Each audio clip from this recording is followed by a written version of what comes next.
గుణశేఖర్ గారు here. Sir sir మీ action blogs కి చాలా మంచి ఫ్యాన్ అండి నేను. నా క్వశ్చన్ ఏంటంటే ఇప్పటి వరకు మీరు తీసిన సినిమాలన్నిటికి తెలుగు టైటిల్స్ ఉన్నాయి.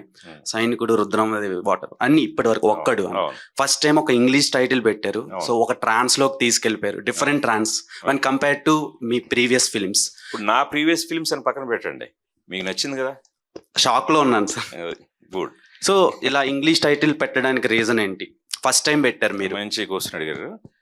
ఫస్ట్ టైం కథ రాస్తున్నప్పుడు ఉద్వేగం అని రాశాను. వీళ్ళు ఎవరికి అర్థం కాలే. బాబోయ్ వద్దన్నారు టైటిల్. ముందు ఆపే అన్నారు, అసలు రాయడం ఆపే అన్నారు. అదేంటి ఉద్వేగం అంటే ఏంటన్నారు. ఉద్వేగం అంటే ఏంటంటే భావోద్వేగాలు, అందులో ఒక ఉద్వేగం, ఇది ఒక emotional story, emotional roller coaster రైడర్లో ఉంటుంది. దీన్ని టోటల్ ఫీలే ఒక యూఫోరిక్ వరల్డ్. అది బాగుంది. ఏమన్నా యూఫోరియా అలా పుట్టింది. సో అంటే అదే ఇప్పుడు ట్రెండ్.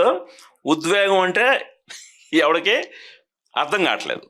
అంటే తెలుగు అర్థం కాని రోజుల్లో ఉన్నాం, తెలుగుకి డిక్షనరీలు వెతుక్కునే రోజుల్లో ఉన్నాం.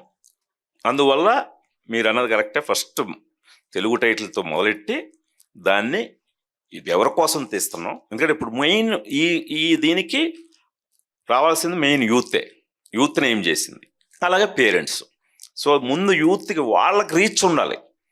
అందువల్ల వాళ్ళకి అలవాటైన భాషలో పెట్టాలని తప్పితే ఇదేదో తెలుగుకి ఎగైనిస్ట్గా ఇప్పుడు చాలా అన్నీ మీరు అన్నట్టు తెలుగు టైటిల్సే పెట్టానుగా. సో గుణశేఖర్ గారు 2.0 వెర్షన్ అనుకోవచ్చా సార్ ఈ సినిమాతో?